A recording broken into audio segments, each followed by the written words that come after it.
You know what I've learned from the news is that it is never too late to go absolutely fucking insane.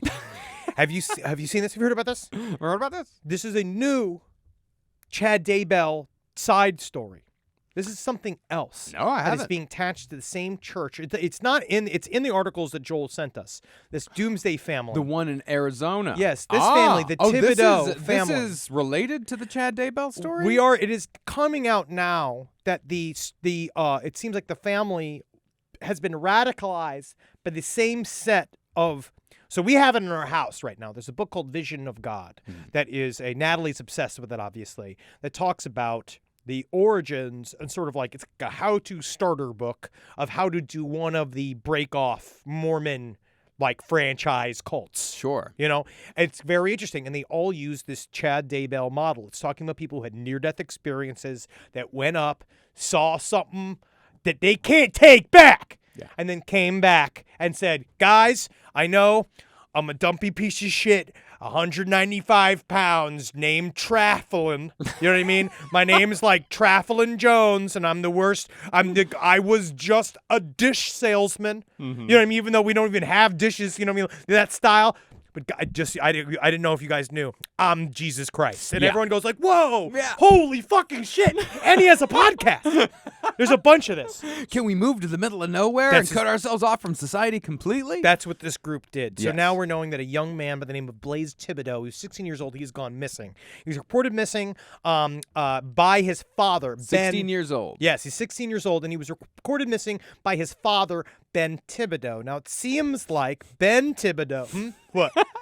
I'm sorry, it's just Ben Thibodeau is it's very funny. Well, you know what it is about? Yeah, Ben Thibodeau just sounds like God, it's definitely Cajun. It's not more Cajun than I thought it would be. Yeah, Ben Thibodeau. Ben Thibodeau. All right, so they believe that his son, Blaze Thibodeau, has been taken by his wife, Spring Thibodeau. We are in cahoots with a man by the name of Brooke Hale, which is surprising a lot in Arizona of men with normally ladies' names. Yeah, Brooke. That is interesting. Yeah, so Brooke Hale, who is Spring's brother, so his uncle, they have disappeared. They have gone to guess where from Arizona, straight to the heart of the Chad Daybell, Lori Vallow story, Idaho Falls. They're going to Idaho. They took out $50,000 of their personal money, and they have gone sight unseen because they believe, this is according to the father, Ben Thibodeau, who now, back in the day when everyone was saying, like, when the first victims of Lori Vallow and Chad Daybell were talking about how, they're saying they're Jesus Christ, I'm a zombie, all of the police, laughed at him, saying, you're fucking crazy. Now this might hold a little bit more weight after that because it's the same fucking crew. So according to Ben Thibodeau, they see him as a Davidic servant, a quote-unquote chosen individual. This is Blaze Thibodeau, the youngest son, who plays a significant role in the Savior's return. They feel they needed to take him to an undisclosed location where he would receive his calling and understand his role in the second coming.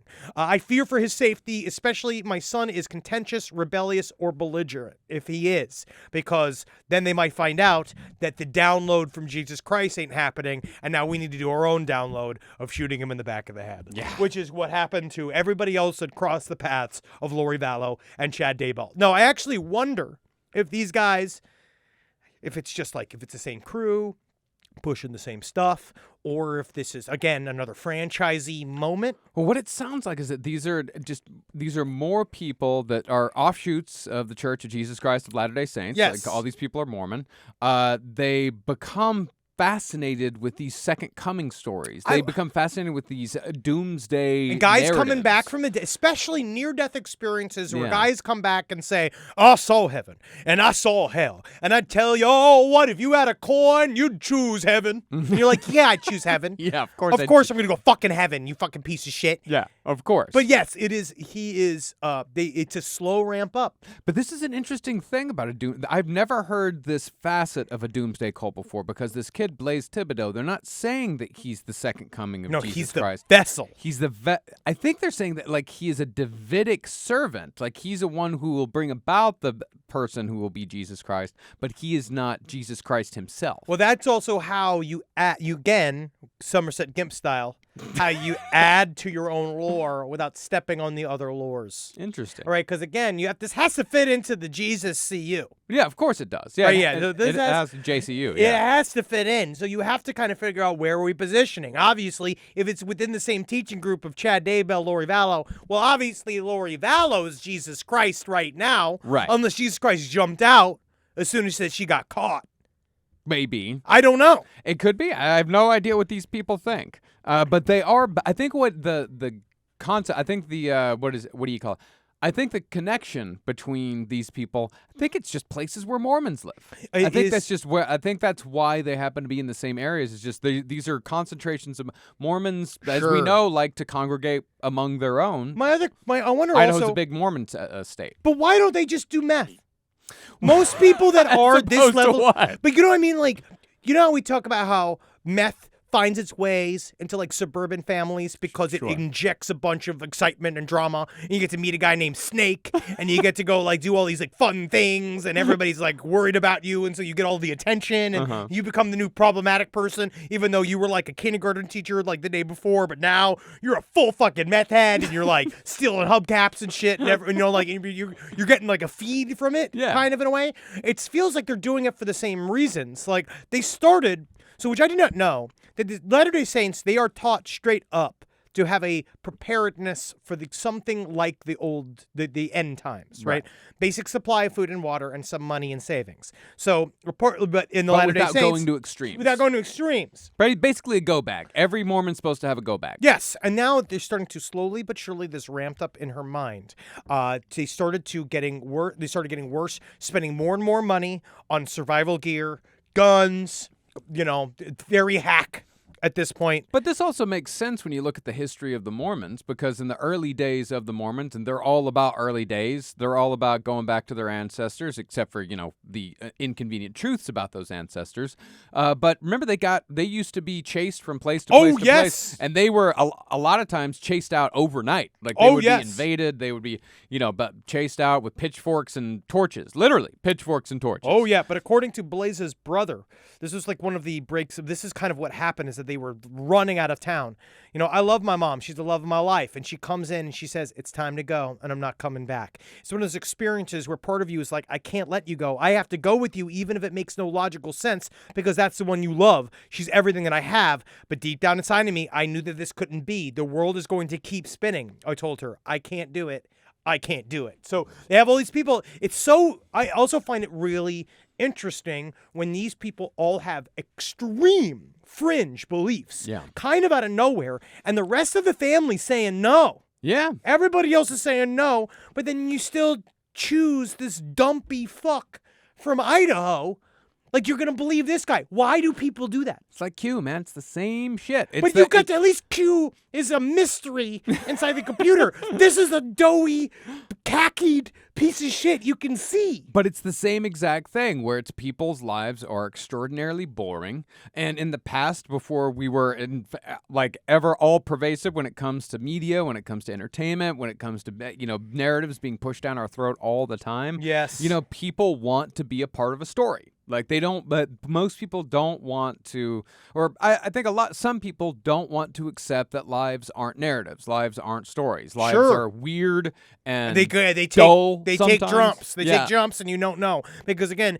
But they want to create them. They want to insert themselves into a story to make their life seem far more important than it may be. I utterly agree. I also think that there is a patterns you could see with humankind. Yeah. But humans are extremely unpredictable. Yes. Like, once you get into the granular, it is very, very unpredictable, because they all talk about how, like, this kind of came out of nowhere. They all of a sudden, they were gone. The mom is saying, if we're going to see how things happen, I'm going to be gone for a few years. Yeah. And we're going to see if we're back together after that. And you're like, whoa, that's strange. The uncle, he wrote a 2.5-page last will and testament letter to his kids before disappearing, withdrew $50,000. He divided his assets between his children. And he said, according to his last will and testament, if you're reading this right now, it means that I'm gone. I didn't know where I'm going. I was not told. You will not see me for some time. How long, I do not know, but I will see you again, which sounds like a threat. Yeah. And I'm not going where you if you're not telling me. Yeah. If you're not telling me where we're going, like that's my main thing with the cult. At least with LRH, you know, God bless him. He kept it in one place. No. You know? What are you talking about? The Sea Org? They were zipping and zapping all around the earth. One boat. They're on that boat. So you're in the same boat all the time. You're just on that boat. You're not going anywhere. Yeah, sure. You know you're going towards land. Eventually. But really, maybe honestly, not for a while, though. No, you're on the boat. Yeah. But that's where you are. You're told that you're on the boat, and the boat is gonna boat. Yeah, boat's good boat. But hey, at least that's something. Yeah. At least I know I got LRH there. He's looking good. You got corgis. I love my corgis. I love being a 12-year-old messenger. You know what I mean? Like that would be cool. Yeah. But this is again, if they just show up and they just say like, again, it's just some guy who looks like a Target manager. Who's telling you that you're going to join him in the ultimate fight against the devil? And not only that, but these people, they went and they spent so much money on survival gear. They spent money on cold weather survival gear. Oh, like yeah. They went to Idaho. Yeah, they went to Idaho. There's some speculation they may have crossed the border over into Canada. And that they Does may Canada take them? And they may be living in the Canadian wilderness. I don't know if Canada takes them. I mean, they're just American citizens. I guess for Canada, now. I mean, you can just go over the. I mean, we've driven in and out of Canada plenty of times, and all they did was, "Oh, you're a comedian, eh?" No, and I don't want to. Yes, I know. Each time, tell me a joke. Oh, you're some kind of well, you look kind of stupid, so you must be one. And you're like, great. You know, here in Canada, we have a long tradition of comedy. We're known as funny people. Yeah, we know, and then we fucking take your best ones. We take your best ones and we bring them over here because ACTRA, which is their version of the union, does not pay well. Yeah. And it's just unfortunate. Yeah, I guarantee you Kevin McDonald doesn't live in Toronto. No, not anymore. Or No, Toronto. He might. He might? I don't know. He might not be a traitor to his people. But this story we are going to, we'll follow this as it goes. It is wild, though, that it all goes back to the same fucking books. It goes back to the same stuff. It really is. And it kind of almost feels, I was talking about this with Natalie. She showed me this, where it's like, it almost felt like now that Lori and Chad are sort of like end of their news cycle, because I don't know when the Chad Daybell trial starts. Yeah. But now that Lori Vallow got found guilty and Chad Daybell the same thing will probably happen to him, I imagine. Maybe they're like, it's a shot. Yeah, now we can be the top Mormons. But the problem is that Lori Vallow fucking was like kind of hot for Idaho, right? She looked good. Yeah. She looked like she might be Lady Christ. And then Chad Daybell looked just enough like Winnie the Pooh for people to, I guess, have some form of, I don't know what the feeling is. You like Winnie the Pooh. You're looking at him. You kind of connect the two. Right? Lori Daybell, severe looking person. She got crazier as she went. She was tight. She was an Idaho 11 for a long time, right? She looked good. And then she got more severe because then she was like putting berry juice on her fucking lips and shit in prison.